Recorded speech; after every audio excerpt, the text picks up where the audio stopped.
Evening दोस्तों, career classes Dholpur की तरफ से आपको प्यार भरा नमस्कार। जय श्री राधे, जय श्री कृष्णा।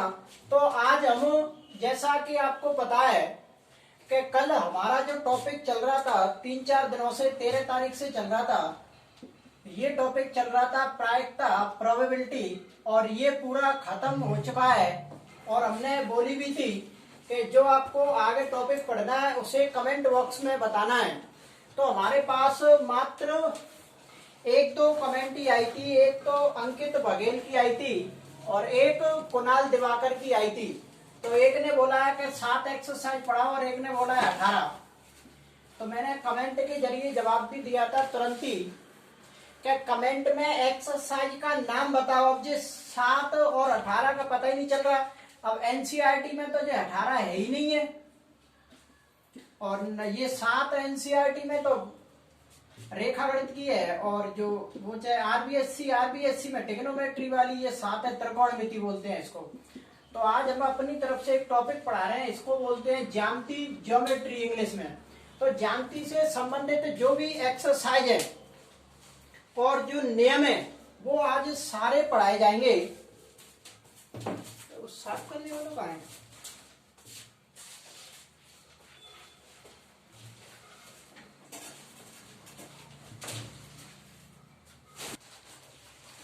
तो सबसे पहले हम बात करेंगे ज्यामिति का। सबसे जो पहला पॉइंट है वो हम बात करेंगे बिंदु से। सबसे जो पहला पॉइंट है बिंदु। बिंदु को इंग्लिश में बोलते हैं पॉइंट, POINT। तो पॉइंट की डेफिनेशन बताएंगे जल्दी से कि पॉइंट किसे कहते हैं।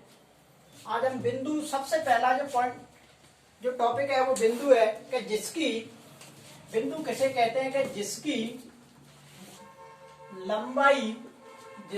लंबाई, चौड़ाई एवं ऊंचाई कुछ भी नहीं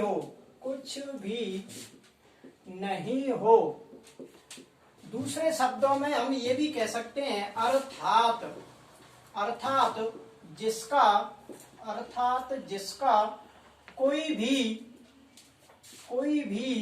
भाग नहीं हो,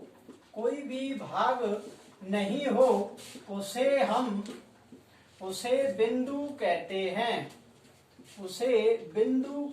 हैं। जैसे अब बिंदु का जो एग्जाम्पल है, जैसे कोई पेन की नोक हुई, जैसे ये मार्कर की, तो ये क्या है कि बिंदु जिसकी ना तो लंबाई है और ना ही चौड़ाई है और ना ही ऊंचाई है, तो इसे हम क्या बोलेंगे, बिंदु। और दूसरे शब्दों में हम ऐसे भी कह सकते हैं जिसका कोई भी भाग नहीं हो, उसे हम क्या बोलते हैं, बिंदु। तो बिंदु से आगे हम बढ़ते हैं हम रेखाखंड। अगला जो है वो है रेखाखंड, लाइन सेगमेंट। तो रेखाखंड किसे कहते हैं, जल्दी से बताएंगे रेखाखंड किसे कहते हैं। तो रेखाखंड किसे कहते हैं कि समतल में स्थित दो बिंदुओं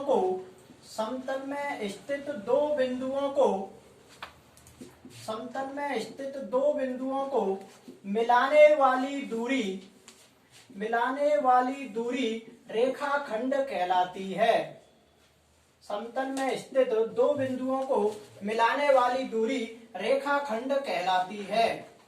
बात यहाँ समतल की है, तो समतल में स्थित दो बिंदु, जैसे में बात करें तो जैसे ये समतल में स्थित A बिंदु है और ये समतल में स्थित B बिंदु है। अब इन दोनों को जो मिलाने वाली ये दूरी है, तो ये जो दूरी है वो क्या कहलाएगी कि रेखाखंड।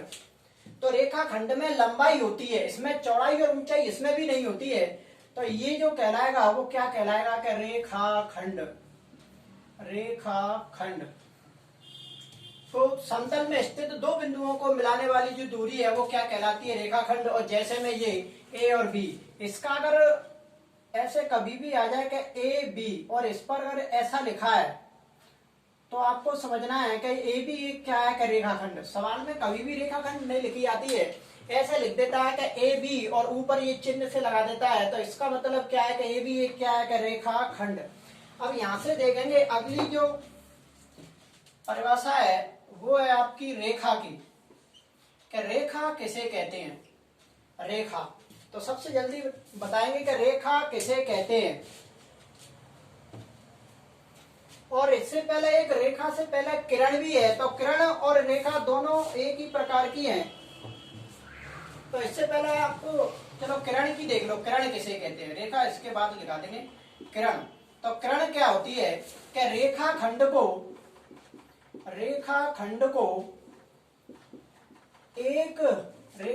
को एक ही तरफ बढ़ाने पर, रेखाखंड को एक ही तरफ बढ़ाने पर जो दूरी होती है उसे हम क्या बोलते हैं कि किरण बोलते हैं, उसे किरण कहते हैं। तो रेखाखंड को एक ही तरफ बढ़ा रहे हैं, जैसे कि ए और बी, ये क्या है अपना का रेखाखंड। तो इसको हम रेखाखंड जैसे ये ए और ये बी है, तो इसको एक ही तरफ बढ़ाया है, तो इसको हम क्या बोलेंगे, किरण। तो कभी भी अगर ऐसे आ जाए संकेत के ए बी और ये ऐसा लगा है, तो ए बी क्या है, ये किरण है। ए बी क्या है, एक किरण। तो अब देखेंगे यहां से आगे के रेखा। अब देखेंगे रेखा किसे कहते हैं, लाइन। तो रेखा किसे कहते हैं कि रेखाखंड को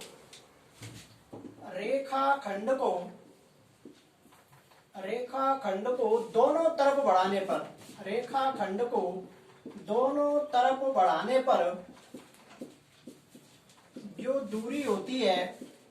जो दूरी होती है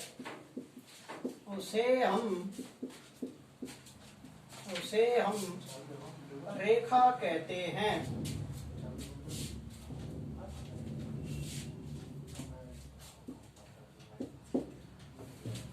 देखो रेखा किसे कहते हैं कि रेखाखंड को दोनों तरफ बढ़ाने पर बनी आकृति, या ऐसा कह सकते हैं कि रेखाखंड को दोनों तरफ बढ़ाने पर जो दूरी होती है उसे हम क्या कहते हैं कि रेखा कहते हैं, या बनी आकृति कहते हैं, कह सकते हैं। जैसे रेखा जो है उसमें जैसे में लिखेंगे, जैसे कि रेखाखंड को दोनों तरफ। अब रेखाखंड क्या है कि दो बिंदुओं को मिलाने वाली दूरी रेखाखंड। तो ये दो बिंदु हो गए कि ए और बी, जैसे ये एक बिंदु ए और ये एक बिंदु हो गया बी। तो हमारी जो डेफिनेशन है वो क्या है कि रेखाखंड को दोनों तरफ बढ़ाने पर, तो इधर ये जो बी बिंदु है इसको हमने इधर बढ़ाया है, और ये ए बिंदु है और इसको इधर बढ़ाया है, तो ये जो कहलाती है वो पूरी ये जो दूरी है वो क्या कहलाएगी कि रेखा। क्या कहलाएगी, रेखा। तो रेखा की डेफिनेशन क्या थी कि रेखाखंड को दोनों तरफ बढ़ाने पर जो दूरी होती है उसे हम क्या कहते हैं, रेखा। या रेखाखंड को दोनों तरफ बढ़ाने पर समतल में स्थित दूरी, या ऐसा कह सकते हैं कि बनी आकृति क्या कहलाती है, रेखा। तो रेखा का अगर जो चित्र मिलेगा तो मैं रेखा अगर ऐसा लगा है ऊपर ए और बी, तो इसका मतलब क्या है कि ए भी एक रेखा है। अब यहां से आगे हम पढ़ेंगे, देखो कोण, या सबसे पहले अगर ये देख लो यहीं पर पूरक कोण किसे कहते हैं, पूरक कोण। ज्योमेट्री की जितनी भी परिभाषाएं डेफिनेशन है वो आज सभी कराई जाएंगी एक ही वीडियो में कंप्लीट। तो पूरक कोण किसे कहते हैं कि जिन दो कोणों का योग, पूरक कोण किसे कहते हैं कि जिन दो कोणों का योग 90 डिग्री होता है, जिन दो कोणों का योग 90 डिग्री होता है उसे हम पूरक कोण कहते हैं, तो जिन दो कोणों का योग 90 डिग्री होता है उसे हम क्या बोलते हैं, पूरक कोण। देखो ये जो टॉपिक है ज्योमेट्री का, ये ऑल क्लासेज के लिए ये, और ऑल जो कंपटीशन की जो क्लास है, चाहे रीट L1 हो, चाहे L2 हो, चाहे सेकंड ग्रेड हो, ये सभी में काम आने वाला है। चाहे रेलवे, एनटीपीसी, ग्रुप डी, जानती, जिसमें भी है वो सबकी जो डेफिनेशन है वो आज कंप्लीट कराई जाएंगी एक ही वीडियो में। तो पूरक कोण किसे कहते हैं कि जिन दो कोणों का योग 90 डिग्री होता है उसे हम क्या बोलते हैं कि पूरक कोण कहते हैं। अब पूरक के साथ में ही एक और कोण चलता है जिसको बोलते हैं संपूरक, संपूरक कोण। तो संपूरक कोण किसे कहते हैं, जल्दी से बताएंगे। संपूरक कोण किसे कहते हैं? तो संपूरक कोण किसे कहते हैं कि जिन दो कोणों का योग, जिन दो कोणों का योग 180 डिग्री होता है, जिन दो कोणों का योग 180 डिग्री होता है, उसे हम संपूरक कोण कहते हैं, संपूरक कोण कहते हैं। तो यहां तक सभी की समझ में आ रहा है? नहीं आया तो जल्दी से बताएंगे कमेंट करके कि यहां तक किसी में भी दिक्कत आ रही है। बिंदु क्या है कि जिसका कोई भी भाग नहीं हो उसे हम क्या बोलते हैं? बिंदु। रेखाखंड किसे कहते हैं कि समतल में स्थित दो बिंदुओं को मिलाने वाली दूरी क्या कहलाती है? कि रेखाखंड। और किरण किसे कहते हैं? कि रेखाखंड को एक ही तरफ बढ़ाने पर बनी आकृति, या तो बनी आकृति लिख दो ऐसे कि बनी आकृति किरण कहलाती है, या ऐसे लिख दो कि रेखाखंड को एक ही तरफ बढ़ाने पर जो दूरी होती है उसे हम क्या बोलते हैं? किरण। जैसे ये लिखा है, रेखा किसे कहते हैं? लाइन। रेखाखंड को दोनों तरफ बढ़ाने पर जो दूरी होती है उसे हम क्या बोलते हैं? कि रेखा कहते हैं। रेखा के बाद में ये चार ही डेफिनेशन थी, बिंदु, रेखाखंड, किरण और रेखा। इसके बाद अलग है ये दोनों, पूरक कोण और संपूरक कोण। तो पूरक कोण क्या है? कि जिन दो कोणों का योग 90 डिग्री होता है उसे हम पूरक कोण कहते हैं। और संपूरक कोण क्या है? कि जिन दो कोणों का योग 180 डिग्री होता है उसे हम क्या बोलते हैं? कि संपूरक कोण कहते हैं। यहाँ तक कंप्लीट हो गया हो तो आप एक बार इसका स्क्रीनशॉट ले लीजिए पूरे का। अब आगे बढ़ते हैं, जल्दी से लीजिए इसका स्क्रीनशॉट। आगे देखेंगे अब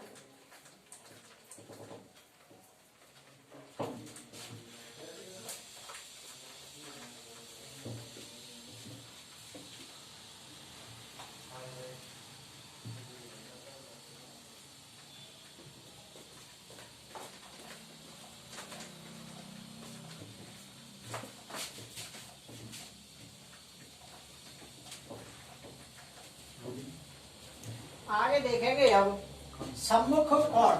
आगे अगली जो डेफिनेशन है वो है कि सम्मुख कोण, सम्मुख कोण या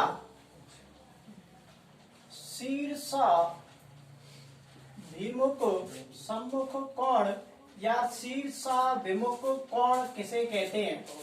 इसकी डेफिनेशन बताएंगे जल्दी से। सम्मुख कोण या शीर्षाभिमुख कोण किसे कहते हैं? तो इसकी डेफिनेशन क्या है? तो देखेंगे कि प्रतिच्छेदी रेखा, प्रतिच्छेदी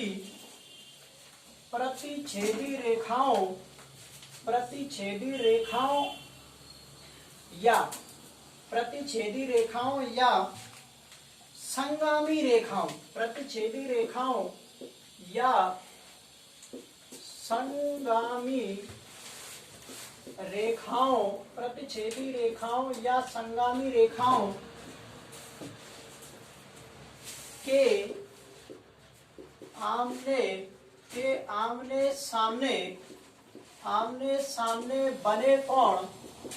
बने कोण शीर्षाभिमुख कोण या सम्मुख कोण कहलाते हैं, शीर्षाभिमुख कोण कहलाते हैं।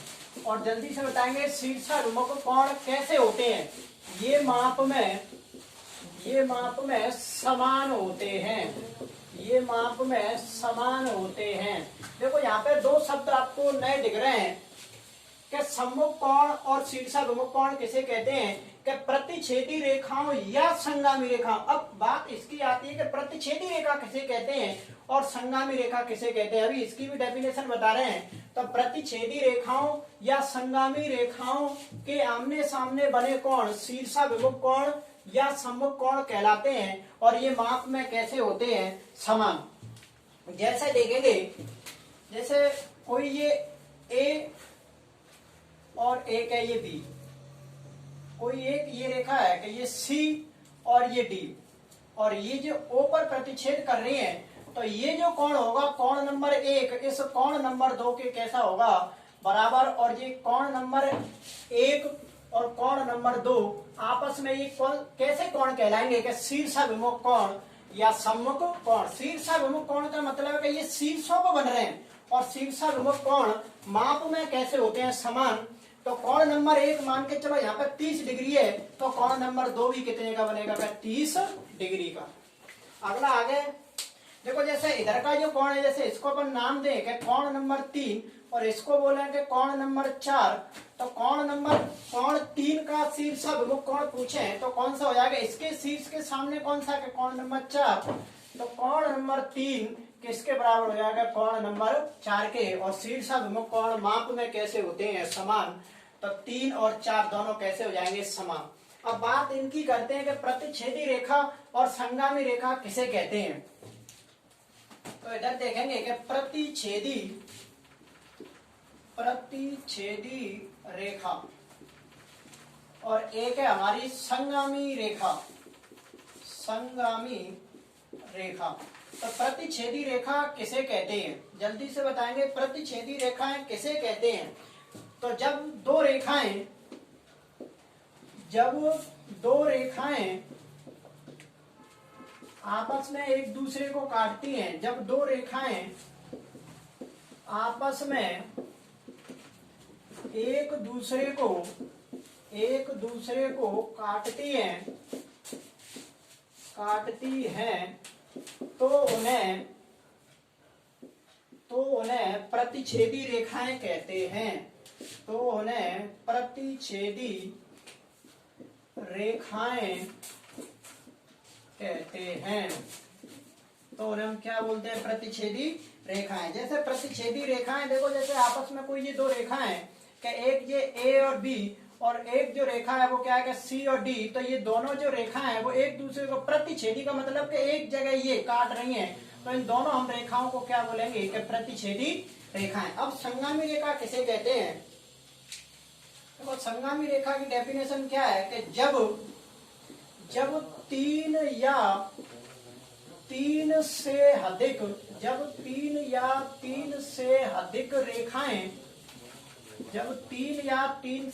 रेखाएं एक ही बिंदु से होकर गुजरती हैं, जब तीन या तीन से अधिक रेखाएं एक ही बिंदु से होकर गुजरती हैं तो वे रेखाएं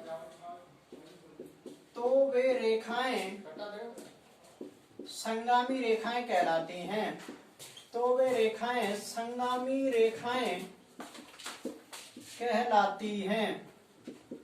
तो वे रेखाएं कौन सी रेखाएं कहलाती हैं, संगामी रेखाएं। और उस बिंदु को देखो जहां से जो रेखा, जैसे कि ये डेफिनेशन क्या थी कि जब तीन या तीन से अधिक रेखाएं एक ही बिंदु से होकर गुजरती हैं, जैसे ये तीन रेखा हो गई 1 2 और ये 3। देखो इनके अगर अपन नाम बोले, जैसे कि ये एक तो हो गई A और B, एक हो गई C और D, और एक और हमने खींची कि E और F, जैसे कि ये हो गई E और ये क्या हो गई F। तो ये क्या है, जब तीन या तीन से अधिक रेखाएं एक ही बिंदु से होकर गुजरती हैं, जैसे ये एक ही बिंदु है O, तो एक ही बिंदु से होकर गुजरती हैं, तो ऐसी जो रेखाओं का जो समुच्चय है वो क्या कहलाएगा कि संगामी रेखा। और उस बिंदु को, ये यहाँ से गुजर रही है और इस बिंदु को क्या बोलते हैं कि संगामी बिंदु। इस बिंदु को क्या बोलते हैं हम कि संगामी बिंदु। अगर कोई ये पूछे कि जब तीन या तीन से अधिक रेखाएं एक ही बिंदु से होकर गुजरती हैं तो वे रेखाएं संगामी रेखाएं कहलाती हैं, और उस बिंदु को क्या बोलते हैं हम संगामी बिंदु। तो यहाँ पे लिख देंगे कि उस बिंदु को संगामी बिंदु कहते हैं। उस बिंदु को संगामी बिंदु कहते हैं। यहां तक एक बार दोबारा से देख लेंगे कि सम्मुख कोण या शीर्षाभिमुख कोण एक ही बात है। इसकी डेफिनेशन क्या है कि प्रतिच्छेदी रेखाओं या संगामी रेखाओं कि आमने सामने बने कोण शीर्षक कोण कहलाते हैं और ये माप में दोनों कैसे होते हैं, समान। फिर बात आती है प्रतिच्छेदी रेखाएं, कि जब दो रेखाएं आपस में एक दूसरे को काटती हैं तो उन्हें हम क्या बोलते हैं कि प्रतिच्छेदी रेखाएं। और प्रतिच्छेदी रेखाएं एक शब्द इसमें आया कि संगामी रेखाएं। तो संगामी रेखा किसे कहते हैं कि जब तीन या तीन से अधिक रेखाएं एक ही बिंदु से होकर गुजरती हैं तो वे रेखाएं संगामी रेखाएं कहलाती हैं। और उस बिंदु को जहां से ये गुजर रही है इस बिंदु को हम क्या बोलते हैं कि संगामी बिंदु। देखो कभी भी क्वेश्चन रिक्त स्थान में भी आ जाता है ऐसे कि जब तीन या तीन से अधिक रेखाएं एक ही बिंदु से होकर गुजरती हैं तो वे रेखाएं खाली जगह कहलाती हैं। ऐसे रिक्त स्थान बोल देता है, नीचे चार ऑप्शन दे देगा। तो ये रेखाएं क्या कौन सी रेखाएं कहलाएंगी कि संगामी रेखाएं। यहाँ तक अगर समझ में आ रहा है तो एक बार इसका स्क्रीनशॉट ले लीजिए पूरे का और आगे बढ़ते हैं। अभी जैसे कि संगत कोण है अभी आपके, देखो आगे देखेंगे अब कि समांतर रेखाओं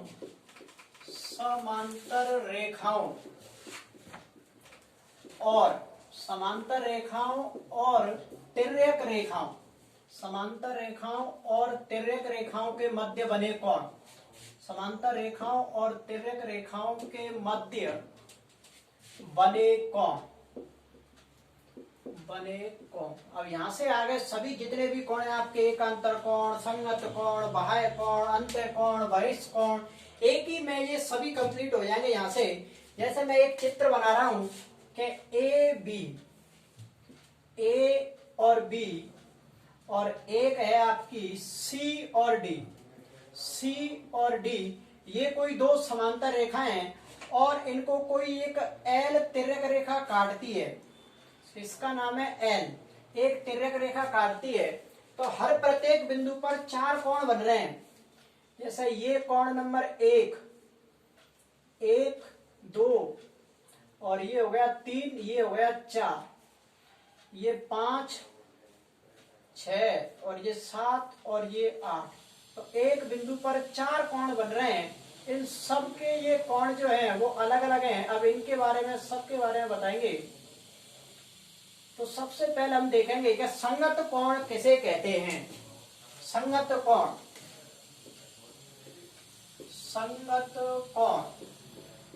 सबसे पहली डेफिनेशन है कि संगत कोण किसे कहते हैं। जल्दी से बताएंगे संगत कोण इसमें कौन कौन से हैं। इन नंबरों को बताएंगे कि जैसे 1 है या 2 है, 1 के 4 या 6, 8, कौन कौन से संगत कोण है।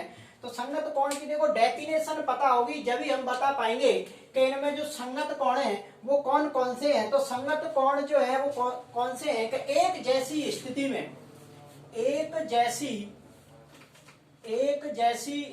में बने कोण, एक जैसी स्थिति में बने कोण संगत कोण कहलाते हैं। एक जैसी स्थिति में बने कोण संगत कोण कहलाते हैं। और ये माप में कैसे होते हैं, और ये माप में समान होते हैं। संगत जो कोण होते हैं वो माप में समान होते हैं एक दूसरे के। तो जल्दी से बताएं कि एक जैसी स्थिति में कौन कौन से कोण बने हैं। देखो सबसे पहले अगर अपन देखें कि कोण नंबर 1, देखो ये यहाँ पर कोण नंबर 1 बन रहा है।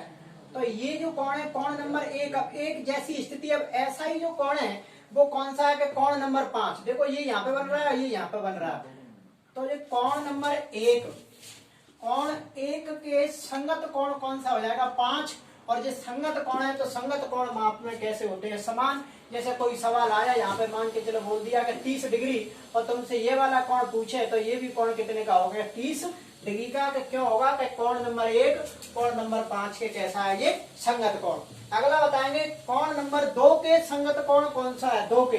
तो देखो यहाँ एक जैसी स्थिति, तो 2 और 2 के संगत कोण कौन सा हो जाएगा 6। तो कोण नंबर 2 के संगत जो कोण है वो कौन सा हो जाएगा 6। और संगत कोण एक दूसरे के कैसे होते हैं समान। तो 2 के कौन सा हो जाएगा 6 समान। अगला बताएंगे जल्दी से 3 के संगत कोण कौन सा होगा। देखो 3 ये आकृति बन रही है तो 3 के कौन सा होगा 7। तो कोण 3 के जो संगत कोण होगा वो कौन सा हो जाएगा 7। अगला बताएंगे एक और बचा है कोण नंबर 4। तो 4 के जो संगत कोण होगा वो कौन सा हो जाएगा 8।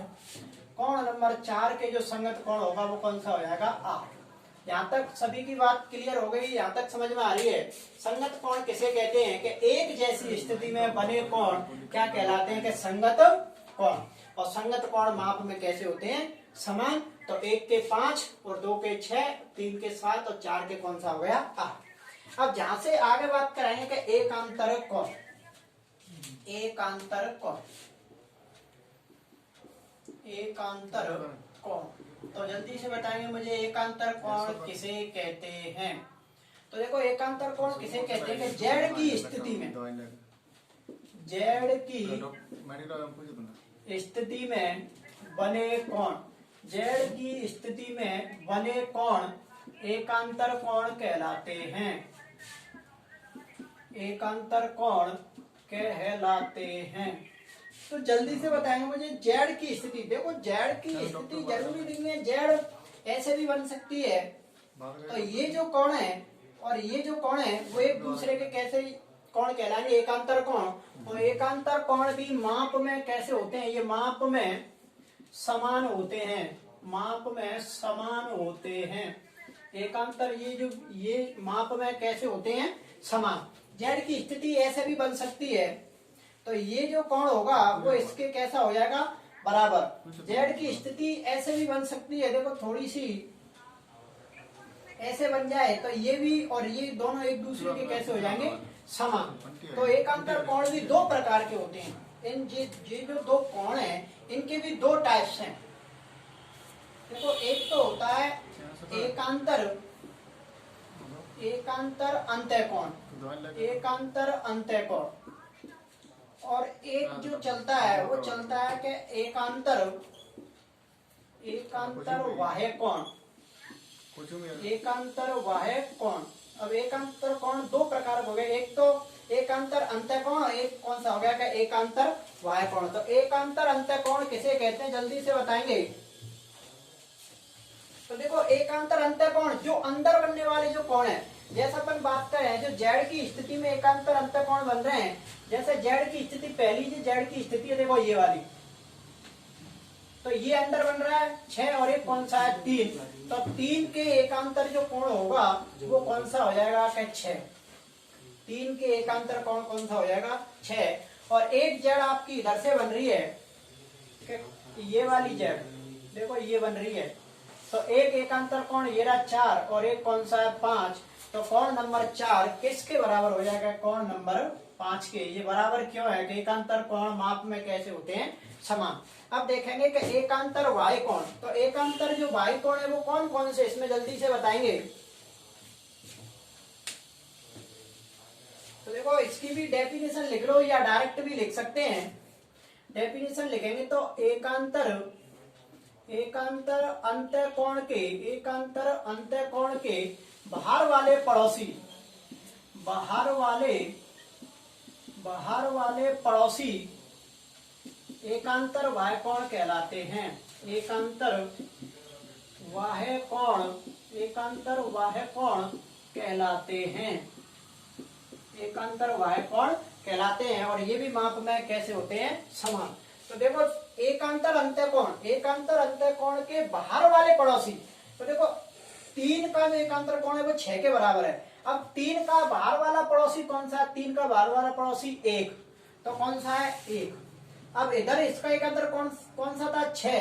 अब इधर इस 6 का बाहर वाला पड़ोसी कौन सा है 8। तो कोण नंबर 1 जो होगा वो किसके बराबर हो जाएगा कि 8 के। अब दूसरा देखें कोण नंबर 4 ये किसके बराबर था 5 के। तो ये कैसे कोण थे एकांतर अंतःकोण। तो हम बात इसी करें एकांतर बाह्य कोण के, एकांतर अंतःकोण के बाहर वाले पड़ोसी।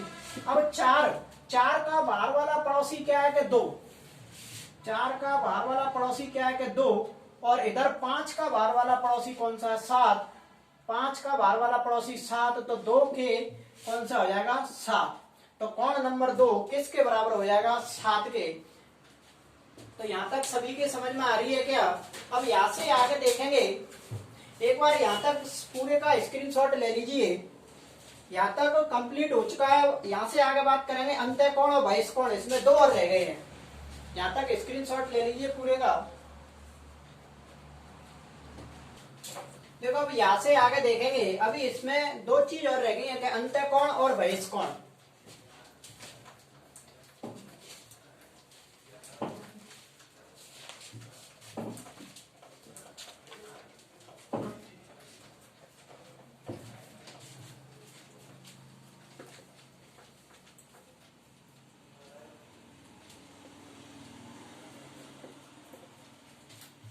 तो इसमें अगली देखेंगे कि अंतःकोण किसे कहते हैं। अंतःकोण, वो देखो एकांतर अंतःकोण और वो एकांतर बहिष्कोण वो अलग चीज थी, ये अंतःकोण।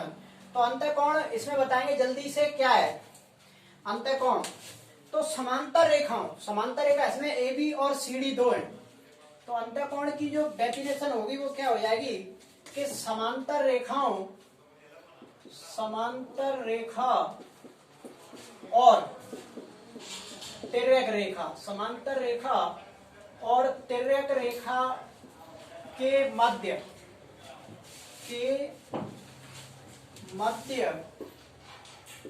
एक ही ओर बने कोण, एक ही ओर बने कोण अंतःकोण कहलाते हैं। अंतःकोण कहलाते हैं। तो देखो अंतःकोण की क्या डेफिनेशन हो गई कि समांतर रेखा और तिर्यक रेखा के मध्य एक ही ओर बने कोण अंतःकोण कहलाते हैं। और जितने भी हमने इससे पहले पढ़े थे वो कोण क्या है कि माप में समान थे। तो अंतःकोण क्या है कि इन दोनों का योग, इनका योग 180 डिग्री होता है। तो जल्दी से मुझे बताएंगे कि इसमें एकांतर कोण कौन से। देखो समांतर रेखा और तिर्यक रेखा, तो ये समांतर रेखा हो गई और ये क्या हो गई कि एक तिर्यक रेखा। समांतर रेखा और तिर्यक रेखा के मध्य एक ही ओर, तो इन दोनों के मध्य एक ही ओर, तो जैसे 3 और 5, ये देखो ये तिर्यक रेखा हो गई, ये दोनों समांतर रेखा हो गई। तो इन दोनों के जो एक ही ओर जो बने कोण है, जैसे कि कोण नंबर 3 और कोण नंबर 5, ये दोनों जो है वो कैसे कोण है कि अंतःकोण। अंतःकोणों का योग कितना होता है कि 180 डिग्री।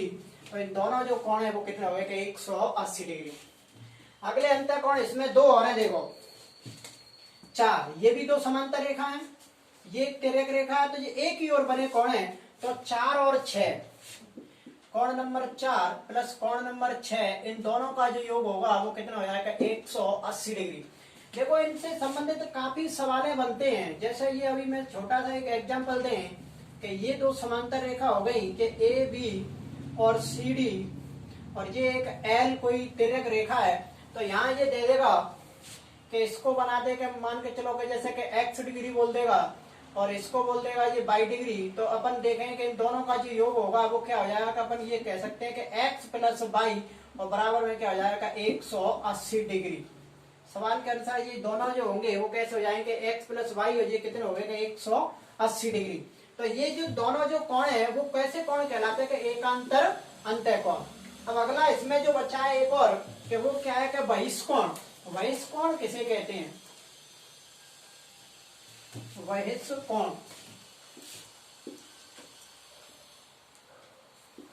बहिष्कोण तो बहिष्कोण किसे कहते हैं कि अंतःकोणों के बाहर वाले पड़ोसी, अंतःकोणों के बाहर वाले पड़ोसी, अंतःकोणों के बाहर वाले पड़ोसी बहिष्कोण कहलाते हैं। बहिष्कोण कहलाते हैं। अंतःकोणों के जो बाहर वाले पड़ोसी हैं वो क्या कहलाते हैं कि बहिष्कोण। तो जल्दी से बताएंगे कि इसमें बहिष्कोण कौन कौन से हैं। देखो अंतःकोण कौन सा है कि 3। अब 3 का बाहर वाला पड़ोसी कौन सा है कि 1। और इसमें ये भी लिख देना कि इनका योग कितना होता है कि 180 डिग्री। इनका योग 180 डिग्री होता है। तो देखो 1 3, अब 3 का बाहर वाला पड़ोसी कौन सा है कि 1। 3 का बाहर वाला पड़ोसी 1, और इधर कौन सा है 5, और 5 का बाहर वाला पड़ोसी कौन सा है 7। तो कोण नंबर 1 प्लस कोण नंबर 7, इन दोनों का जो योग होगा वो कितना हो जाएगा 180 डिग्री। कभी भी सवाल में ये दे दे के मान के चलो ये 100 डिग्री पूछ ले और ये 100 डिग्री दे दे और तुमसे ये पूछे कि कौन नंबर 7 कितने का होगा, तो हम क्या कर सकते हैं कि इन दोनों का जो योग होता है वो कितना होता है 180। अब 180 में तो 100 ये हो गया, तो ये कितने का बच गया कि 80 का। तो अपन डायरेक्ट निकाल सकते हैं कि ये जो कोण है वो कितने का हो गया 80 का।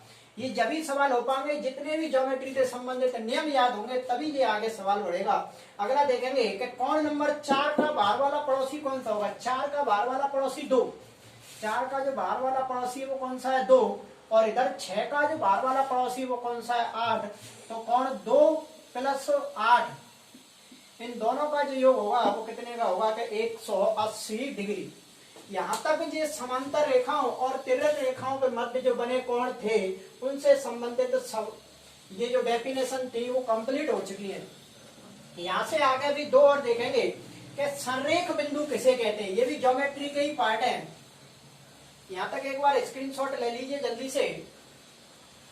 अब देखेंगे कि संरेख बिंदु किसे कहते हैं, जल्दी से बताएंगे। संरेख बिंदु, देखो सवाल बहुत आता है कि संरेख बिंदुओं से होकर गुजरने वाले वृत्तों की संख्या लिखिए, संरेख बिंदुओं से होकर गुजरने वाले रेखाओं की संख्या लिखिए। ऐसे 2 सवाल कई बार रिपीट हो चुके हैं। ये देखो संरेख बिंदु, संरेख बिंदु, संरेख बिंदु जितने भी रीट L1 L2 और सेकंड ग्रेड इनमें ये बहुत इसका रोल है। L1 और L2 में तो 2-3 क्वेश्चन आते हैं। संरेख बिंदु, तो संरेख बिंदु किसे कहते हैं कि जब 3 बिंदु, जब 3 या 3 से अधिक भी कह सकते हैं, जब 3 या 3 से अधिक बिंदु, जब 3 या 3 से अधिक बिंदु एक ही रेखा पर स्थित हो, एक ही रेखा पर स्थित हो तो उन्हें संरेख बिंदु कहते हैं, तो उन्हें संरेख बिंदु कहते हैं। जैसे ये एक बिंदु, ये दूसरा बिंदु और ये तीसरा बिंदु, जब ये तीनों बिंदु एक ही रेखा पर स्थित होते हैं तो ऐसे बिंदुओं को हम क्या बोलते हैं कि संरेख बिंदु। तो देखो डेफिनेशन अगर नहीं पूछेगा, वो ये बार बार रिपीट हो रहा है कि संरेख बिंदुओं से होकर कितनी रेखाएं गुजर सकती हैं। रेखाओं की संख्या पूछेगा इसमें कि बताओ संरेख बिंदुओं से होकर कितनी रेखाएं गुजर सकती हैं। रेखाएं तो जल्दी से बताएं कितनी रेखाएं गुजर सकती हैं। तो संरेख बिंदुओं से होकर मात्र एक ही रेखा गुजर सकती है। कितनी गुजर सकती है? एक। और ये पूछे कि संरेख बिंदुओं से होकर कितने वृत्त खींचे जा सकते हैं। संरेखीय बिंदुओं से होकर वृत्तों की संख्या बताओ। तो संरेखीय बिंदुओं से वृत्तों की संख्या 0 होती है, क्योंकि अगर अपन वृत्त खींचेंगे तो ये एक पॉइंट रह रहा है, तो ऐसे इसमें से एक भी वृत्त नहीं गुजर सकते। तो इनमें जो वृत्तों की संख्या होती है वो क्या होती है? 0। और संरेख के साथ में एक और चलता है कि असंरेख बिंदु, असंरेख बिंदु।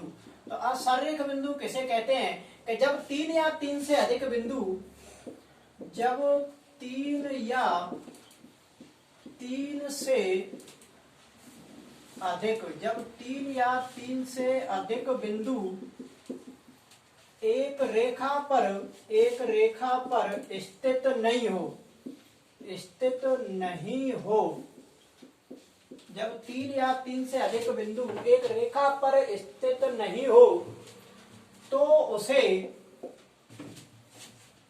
उसे असंरेख बिंदु कहते हैं। असंरेख बिंदु, तो उसे असंरेख बिंदु कहते हैं। जैसे देखेंगे अब असंरेख बिंदु, अब आपसे ये पूछा कि असंरेख बिंदुओं से होकर कितने वृत्त गुजर सकते हैं। तो देखो असंरेख बिंदु मिनिमम 3 तो बिंदु होंगे। तो देखो असंरेख बिंदुओं से होकर अगर वृत्तों की संख्या पूछे तो कितनी गुजर सकती है? 1। असंरेख बिंदुओं से होकर वृत्तों की संख्या 1 और रेखाओं की संख्या होती है इसमें 0, क्योंकि अगर हम रेखाएं खींचेंगे तो देखो यहाँ से रेखा खींचेंगे तो ये बिंदु रहेगा, यहाँ से खींचेंगे तो ये रहेगा, तो इसमें से रेखाओं की संख्या नहीं गुजर सकती। तो रेखाओं की जो संख्या है वो क्या है कि 0। अब अगर कोई ये पूछे, देखो यहाँ अगर 3 बिंदु होंगे तो रेखाओं की संख्या कितनी होती है? 0। अगर कोई क्वेश्चन ऐसा आ जाता है कि एक समतल में स्थित 12 बिंदु हैं जो असंरेख है, ऐसे बोल देते हैं कोई समतल में स्थित 12 बिंदु हैं और जो है वो असंरेख है। कोई ये 12 बिंदु हैं ये असंरेख है, असंरेख है। और तुमसे ये पूछा गया इनसे कितनी रेखाएं खींची जा सकती हैं। अब ये 12 बिंदु है तो 12 बिंदुओं से तो रेखाएं खींचेंगी, तो 12 बिंदुओं से कितनी रेखा खींची जा सकती है। तो असंरेख बिंदुओं के लिए एक फॉर्मूला चलता है कि n कोष्टक में n माइनस के 1 और बटे में क्या होता है 2। एक तरह से जो पार्टी वाले सवाल है, हाथ मिलाने वाले, वो यही है। तो असंरेख बिंदुओं से देखो 12 असंरेख बिंदु है तो 12 की यहाँ पे 12 रख देंगे कि 12 और 12 में से की तो कितने बचेंगे 11 और बटे में कितनी है 2 और 2 से इसको काटेंगे 6 बार और 11 6 कितने होते हैं 66। तो 12 जो बिंदु होंगे उनसे कितनी रेखा गुजर सकती हैं, तो कितनी गुजर जाएंगी 66। यहाँ तक ये पूरा एक बार स्क्रीनशॉट ले लीजिए पूरे का। और आगे थोड़ा सा और रह गया है बस एक 2-4 मिनट का, यहाँ तक जल्दी देखेंगे एक बार इसका स्क्रीनशॉट।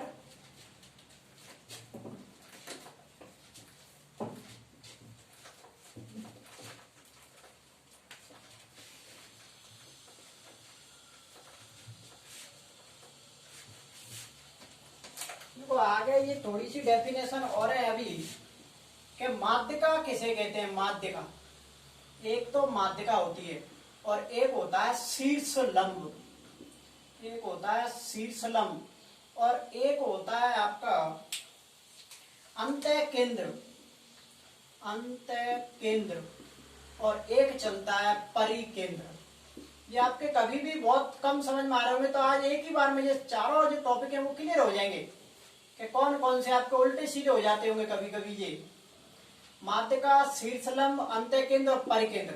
तो जल्दी से बताएंगे माध्यिका किसे कहते हैं। तो देखो माध्यिका किसे कहते हैं कि जब किसी त्रिभुज के, जब किसी त्रिभुज के शीर्ष से, जब किसी त्रिभुज के शीर्ष से उसकी उसकी सम्मुख भुजा के, उसकी सम्मुख भुजा के मध्य बिंदु, सम्मुख भुजा के मध्य बिंदु को, मध्य बिंदु को, मध्य बिंदु को मिलाने वाला, मिलाने वाला रेखाखंड, मिलाने वाला रेखाखंड त्रिभुज की क्या कहलाता है, माध्यिका। त्रिभुज की माध्यिका कहलाता है। जैसे जैसे ये कोई त्रिभुज है तो क्या डेफिनेशन के किसी त्रिभुज के शीर्ष से, कोई भी शीर्ष हो, जैसे ये त्रिभुज में 3 शीर्ष होते हैं ए बी सी, तो किसी, जब किसी त्रिभुज के शीर्ष उसकी सम्मुख भुजा, अब ऐसे शीर्ष की सम्मुख भुजा ये, तो ऐसे सम्मुख भुजा के मध्य बिंदु को मुझे मिलाने वाला जो रेखाखंड है, तो ये जो त्रिभुज की क्या कहलाता है, माध्यिका। क्या कहलाता है, माध्यिका। अगला देखेंगे शीर्षलंब। तो शीर्षलंब किसे कहते हैं कि जब किसी त्रिभुज के, शीर्षलंब की डेफिनेशन क्या है कि जब किसी त्रिभुज के शीर्ष से, जब किसी त्रिभुज के शीर्ष से उसके उसके सम्मुख, उसके सम्मुख भुजा पर डाला गया लंब, उसके सम्मुख भुजा पर डाला गया लंब शीर्ष लंब कहलाता है, शीर्ष लंब कहलाता है। तो जैसे कोई एक त्रिभुज है ये, और किसी भी शीर्ष से, चाहे ये वाला शीर्ष हो, चाहे ये वाला हो, चाहे ये वाला हो, तो किसी भी शीर्ष से उसकी सम्मुख भुजा पर डाला गया ये लंब, ये जो रेखाखंड है वो क्या कहलाएगा कि शीर्ष लंब। यहाँ पर क्या है कि किसी त्रिभुज के शीर्ष उसकी सम्मुख भुजा का मध्य बिंदु मिलाया जा रहा है, और यहाँ पे क्या है कि ये डाला गया ये लंब है और ये कितने डिग्री का होगा, 90 डिग्री का। तो यहाँ पे ये जरूरी नहीं है कि ये 90 का होगा, यहाँ पर मात्र इसके मध्य बिंदु को मिलाया जा रहा है। और ये क्या है कि जब किसी त्रिभुज के शीर्ष से उसकी सम्मुख भुजा पर डाला गया लंब त्रिभुज का क्या कहलाता है, ये शीर्ष लंब। त्रिभुज का क्या कहलाता है, शीर्ष लंब। अब जल्दी से बताएंगे अंतः केंद्र और परिकेंद्र किसे कहते हैं। देखो अंतः केंद्र किसे कहते हैं कि त्रिभुज के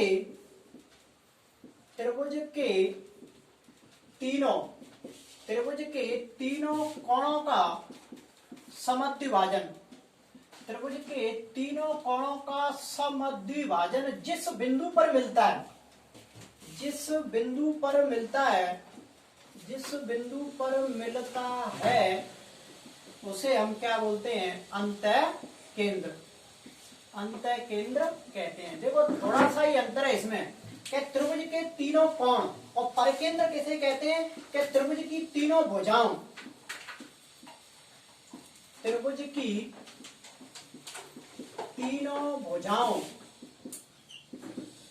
का समद्विभाजन, त्रिभुज की तीनों भुजाओं का समद्विभाजन जिस बिंदु पर मिलता है, जिस बिंदु पर मिलता है, जिस बिंदु पर मिलता है उसे हम क्या बोलते हैं? उसे हम क्या बोलते हैं? कि परिकेंद्र। जैसे कोई एक ये त्रिभुज है, तो यहाँ पे किसकी बात हो रही है? कि तीनों भुजाओं का समद्विभाजन। जैसे कि ये ए बी सी, अब ये भुजाएं, इनका हम क्या करेंगे? समद्विभाजन। तो समद्विभाजन जो होता है वो प्रकार से होता है कि जैसे यहाँ पर प्रकार की नोक रखेंगे, इसकी आधी से ज्यादा दूरी भरेंगे, एक चाप इधर लगाएंगे, एक इधर लगाएंगे, फिर प्रकार की नोक यहाँ रखेंगे, इसको ऐसे कट करेंगे, इसको ऐसे, तो इसको ये ऐसे मिलाएंगे, ऐसे इस भुजा का समद्विभाजन करेंगे, फिर इस भुजा का समद्विभाजन करेंगे। तो यहाँ पर जहां भी ये तीनों मिलते हैं तो उस बिंदु को हम क्या बोलेंगे? कि परिकेंद्र। और जहां पे तीनों कोणों का समद्विभाजन होगा, जैसे ये तो भुजाओं का समद्विभाजन हुआ है, और कोणों का जो समद्विभाजन होता है, देखो कोणों का समद्विभाजन भी प्रकार से ही होता है। जैसे कि प्रकार की नोक इस पर रखेंगे, थोड़ा सा कट लगाएंगे ऐसे, थोड़ा सा, फिर प्रकार की नोक यहाँ रखेंगे, प्रकार चिकानी नहीं है ना भी हिलानी, तो प्रकार की नोक यहाँ रखेंगे, फिर एक कट यहाँ लगाएंगे, फिर प्रकार की नोक यहाँ रखेंगे, एक कट यहाँ लगाएंगे, और इसको ऐसे मिला देंगे। फिर इसी प्रकार से इसको करेंगे तो इसका भी एक यहाँ पे मिलेगा, और फिर इस प्रकार का समद्विभाजन करेंगे।